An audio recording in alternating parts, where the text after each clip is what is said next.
Hi guys! May nakita nga pala ako sa grocery na bagong product ng Albatross and gusto ko siyang itry kasi dito sa bahay namin amoy kulob madalas kasi nga dalawa lang ang bintana namin. Kaya ayan, naintriga ako.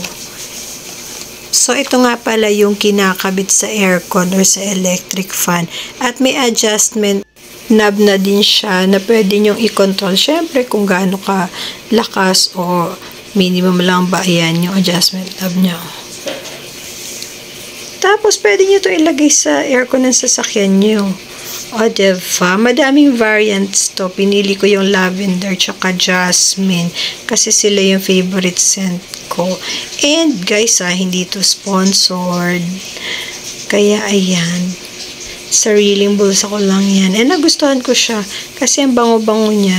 And kahit papano ay hindi na amoy kulob ang bahay namin. Yan lang.